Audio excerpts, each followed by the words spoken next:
your mind will be like its habitual thoughts. For the soul becomes dyed with the color of its thoughts. Let's call it like this. I would go back to one thing that Aristotle said, that we are a creature of habits. So what we do often, this is what we are, right?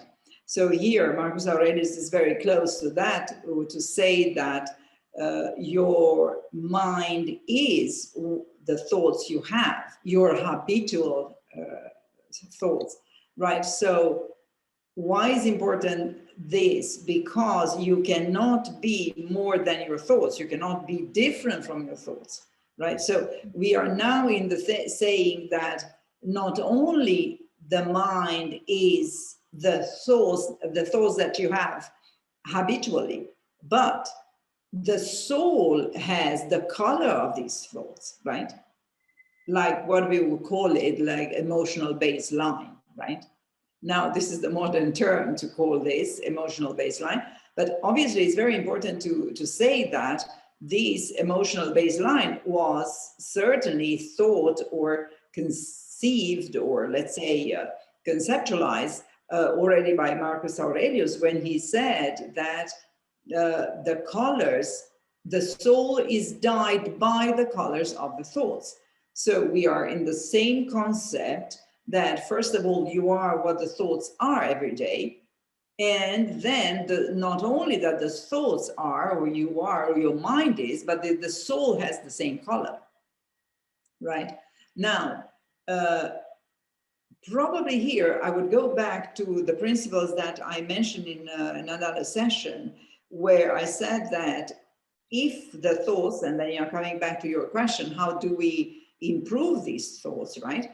So in order to improve the thoughts, the best thing you could do is to pay attention to the thoughts, right? So this is the first act, right?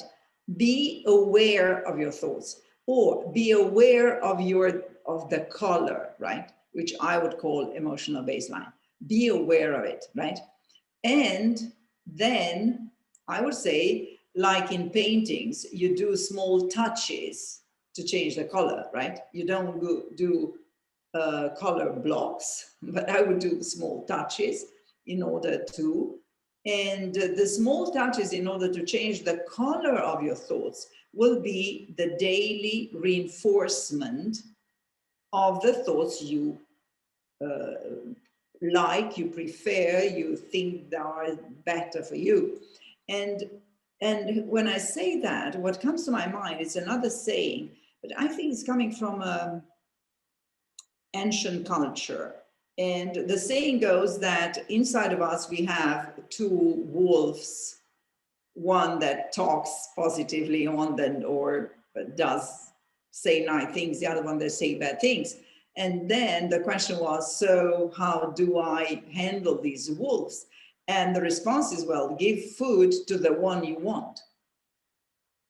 So you see, so we are kind of getting in the same concept, Aristotle or Marcus Aurelius or these ancient culture saying that we are what we think, and in order to change what we think, we have to, let's say, nourish the wolf that we want.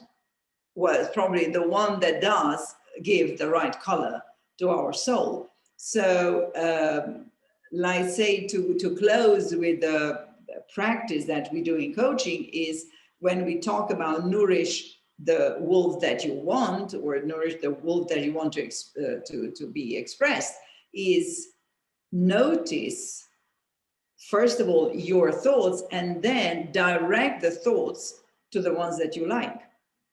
So if there is one, I would say, conclusion on the application of Marcus Aurelius' idea is that you change the color of your thoughts by small touches, and these small touches should be everyday work.